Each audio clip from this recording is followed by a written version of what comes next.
Ever লাইফের সবচাইতে expensive fuchka খেলাম আজকে। কোথায় কোথায় ঘুরলাম, কিভাবে কি কি করলাম।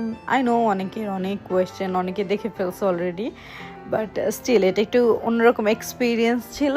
That's why I am uploading this blog. Hi everyone, আসসালামু আলাইকুম, this is Sumaiya Bithi, welcome to my new blog. So I'm starting from the really beginning. I was really confused about which shoes should I wear. Both are the heels, both of them are really favorite of mine.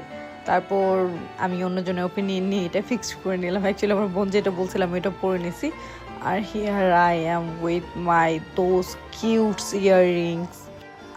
I don't know you have remember or not. আমি আগের মানে ঈদের মধ্যে এই ইয়ারিংটা পরছিলাম, but it was really heavy as well as really gorgeous for the dress. But with this dress, this earring, just wow. I was loving my dress. I bought this dress from Gulshan Pink City. অনেকে আমাকে ask করছো, that's why I'm answering this thing throughout my blog. And I was love with my look. Literally, I have done my makeup within 15 minutes. Just 15 minutes এর মধ্যে হালকা হালকা করে, I don't know, somehow. Actually ড্রেসটা এতটা pretty, এটার জন্য সবকিছু অটোমেটিক অনেক বেশি প্রিটি হয়ে গেছে। অনেক বেশি ভালো লাগছে আমার কাছে আমার লুকটা ওই দিনের। আর ওই দিন যে আমি কত পিকচার ক্লিক করছি, কত ভিডিও বানাইছি, আই ডোন্ট নো। ঈদ চলে গেছে অনেক দিন, আমি যেহেতু ফ্যামিলির সাথে টাইম স্পেন্ড করছি, so I have forgot this thing যে মানে বের হতে ইচ্ছে হইতেছিল, আবার সব জায়গায় অনেক বেশি ক্রাউড। ভাবলাম যে কেননা একটু 5 স্টার থেকেই ঘুরে আসি।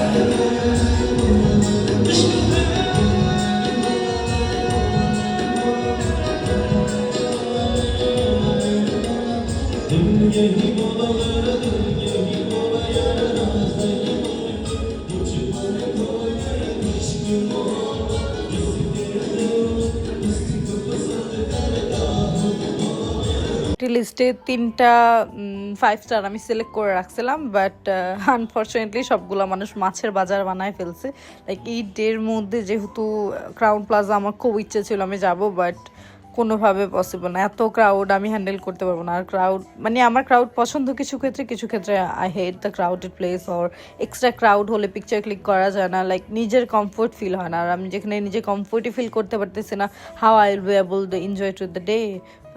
আর যেহেতু যাচ্ছি একটু ঘুরবো ফিরবো এনজয় করার জন্যই, তো like for refreshing my mind or my mood. That's why একটুখানি খোঁজাখুঁজির পর ভাবলাম রেডিসন ব্লুতে চলে যাই। এখানে কিছু লাইভ মিউজিকের অপশন ছিল, খুব কাওয়ালি সুন্দর সুন্দর মিউজিক চলতেছিল। I really love those music. তারপর মিউজিকের পাশাপাশি এখানে কিডস জোন ছিল, তারপর ওদের প্যাকেজটাও খুব ভালো ছিল। It was quite cheap, like really quite chip.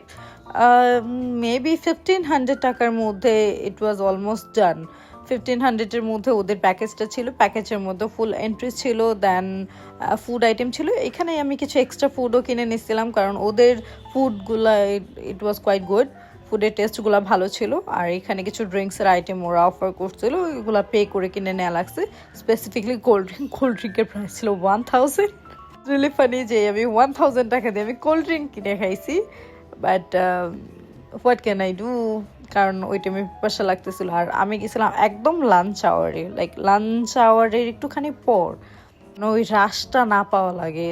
আর ওই এক্সট্রিম রাশটা আমি কোথাও মানে দেখতেই চাইতেছিলাম না, এরকম সিচুয়েশন। তার আমি একটু লাঞ্চ আওয়ারে পরে গিয়েছিলাম। আর আমার এখানে অনেকগুলো ফুড আইটেম পেয়েছিলাম কুপনের সাথে, like per person three items order press করতে পারে। আমরা এখানে সবাই মিক্স ম্যাচ করে নিয়েছিলাম। We have order some shawarma, then mini burger, তারপর ডেজার্ট আইটেম ছিল।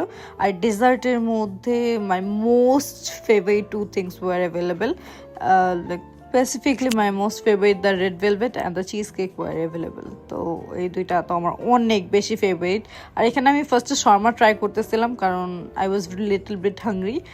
দেন it's my favourite cheese cake. আমার একদম এক্সপেকটেশন ভালো ছিল না যে রাশ আওয়ারে বা রাশ টাইমে যেইখানেই যাই না কেন সব জায়গায় খুব বাজে রিভিউ দেখতেছি, খুব বাজে নির্জেয় সার্ভিসগুলো ফেস করতেছি, but this cheese cake were really good. Look at my face, like এটা মুখে দেয় অটোমেটিক আমার ফেসে স্মাইল চলে আসে, আর I was really enjoying the food. Red velvet কেকটা অনেক মজা ছিল। এমনি আমি ক্রিমসন কাপের রেড ভেলভেট কেকের লাভার, অ্যাকচুয়ালি অন্য কোনো রেড ভেলভেট পছন্দ না, কিন্তু ওই দিনে রেড ভেলভেট কেকটা অনেক মজা ছিল, একদম ফ্রেশলি বেকড ছিল। Then mini burger was not that much good. আমার চেহারা দেখে বোঝা যাইতেছে এটা কতটা অপছন্দ করছে আমি, মানে ইট ওয়াজ রিয়েলি চুই, আর এত চুই বার্গার বা প্যাটি কোনো কিছু আমার পছন্দ না।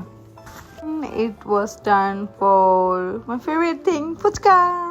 এখানে look at my dress, how pretty। আমার ড্রেসটা সিলেক্ট করার বা চুজ করার মেইন রিজনটা হচ্ছে এটা কিন্তু আমার ঈদের মেইন ড্রেস ছিল, ঈদের টাইমে আমি পরিনি, ঈদের 2 দিন পর পরছি। আর এটা সিলেক্ট করার রিজন ছিল look at the colour combination.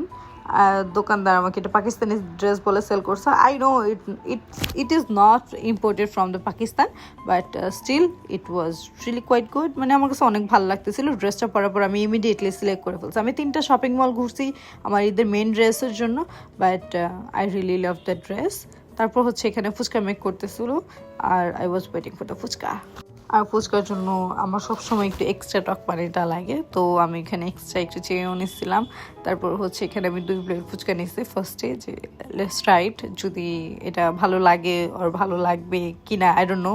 কারণ অন্যান্য জায়গায় এই ফুচকা আমার বাসায়ও ভালো লাগে না বা অন্যান্য জায়গায় খুব আহামরি ভালো লাগে না, কিন্তু রোড সাইডের লাইক 40 টাকা 50 টাকার ফুচকার প্লেট আমার অনেক পছন্দ, অনেক ভালো লাগে আর কি। ওটা টেস্ট অন্যরকম থাকে। স্পেসিফিকলি আমার ভার্সিটির সাইডে বা আমার অফিসের আউটসাইডেও দেখে অনেক মজার ফুচকা পাওয়া যায়। আর গুলশানে আর মানারাতের দই ফুচকা, এই কয়েকটা ফুচকা ছাড়া আমার ফুচকা মানে আউটসাইডের ফুচকা ভালো লাগে, বাট এতটা আহামরি খুব ফেভারিট হয় না। আর আমার একদম এক্সপেকটেশন খুব লিস্ট ছিল, কারণ ফুচকার বলগুলো এইগুলো পছন্দ না, এটা বাসায় খুবই জঘন্য লাগে বানাইলে। ঈদের টাইমে অলওয়েজ আমি বানাই, বাট ভালো লাগে না।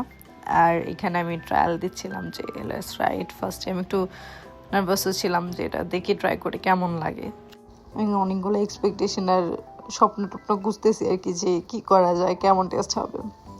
তো ইট ওয়াজ দ্য ফার্স্ট বাইট। ফুচকাটা যখন আমি 2টা বাইট দিছি, it just blast in my mouth. এটা অনেক মজা ছিল, আসলেই মজা ছিল। লাইক এই ফুচকার টেস্ট একটু অ্যাভারেজ, বাট কেন জানি ওই দিন ভালো লাগতেছিল অনেক বেশি। আর ওদের ফুড কোয়ালিটি আই থট যে 1500 টাকার মধ্যে কি ফুড দিবে আর কি এমন আহামরি দিবে, বাট এটা আমি প্রমোশন কিছু করতেছি না, বাট স্টিল ওদের ফুডের টেস্টগুলো অনেক ভালো ছিল। Cheese cake, red velvet cake, ডেজার্টগুলোও ভালো ছিল। জাস্ট মিনি বার্গারটা আই থিঙ্ক একটু ডেভেলপমেন্ট করলে বেটার হইতো। এখানে আমার ড্রিঙ্ক খাওয়ার পর, তারপর সব কিছু খাওয়ার পর আমি এখানে কিন্তু একটা পিকচার এখন পর্যন্ত ক্লিক করি নাই যাওয়ার পরে প্রথমে। তারপর আমি একটু লিপ গ্লস অ্যাপ্লাই করতেছিলাম। আমি একদম আমার ফেভারিট যে শেডটা আছে হার্লেনের ডন, সেটা অ্যাপ্লাই করে জাস্ট চলে গেছে, আর কিছু অ্যাপ্লাই করে না। লিটারালি একটা লিপ লাইনারও না। Why this ফাম্বলিং is happening.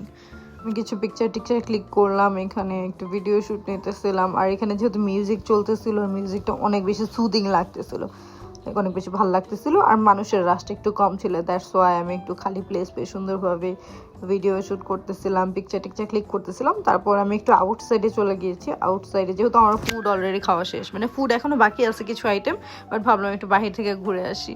Look at my dress, like I was loving the dress. I was literally slaying that day. ওই দিন হেয়ারে আমি আগের দিন একটা মাস্ক লাগাইছিলাম, পার্লারের সার্ভিস যেহেতু ভালো লাগে না, পাশেই একটা মাস্ক লাগাইছিলাম। তারপর ড্রেসটা এখানে প্রিটি লাগতেছিল, ইয়াররিংটা ভালো লাগতেছে, মেকআপটাও ভালো লাগতেছে। ওভারঅল এটা আমার ফেভারিট লুক ছিল। Literally in 2026 I think that was my favourite look. এখানে অনেকেই ওই টাইমটা অলমোস্ট 4টা বাজে, আর 4টা বাজে ওইখানে দেখলাম অনেক রাশ অলরেডি হয়ে গেছে আসতেছিল। আর যেহেতু রাশ টাইম পছন্দ না, তো ওই টাইমে আমি অলরেডি ব্যাক করবো এরকম সিচুয়েশন। ব্যাক করার টাইমে ভাবলাম যে আরেক প্লেট ফুচকা খেয়ে নেই, যেহেতু ভালো লাগছে এটা টেস্ট। আর এখানে অনেকগুলো কাঠগোলাপ গাছ ছিল, এখানে দেখলাম আমি একটা পিঙ্ক ফ্লাওয়ার পেয়ে গেছি, তো ভালো লাগতেছিল।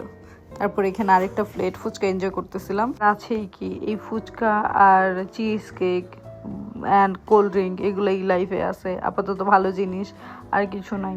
এখানে আমি এক্সট্রা কোনো ভিডিও করতে পারিনি, মানে নিজের ছবি আর ভিডিও করতে করতে না আমি আউটসাইডের কিছু পিকচার ভিডিও তুলতে ভুলেই গেছি। আমার একদমই মাথা থেকে বের হয়ে গেছে অন্য কোনো পিকচার ভিডিও করার জন্য। এই ভিডিওতে খালি সবাই আই থিঙ্ক আমাকেই দেখছে আর আমার খাওয়া দেখছে, আর কিছুই দেখতে পারেনি। I am extremely sorry for that. আর ওই দিন আমি নিজেকে আসলে ইমপ্রেস করতে বা নিজেকে দেখতে খুব বেশি বিজি ছিলাম। সে মাশাআল্লাহ, and that was it for today. Thank you so much everyone for watching my vlog. Next year আবার কোনো ব্লগে দেখা হয়ে যাবে। Bye bye, have a great day.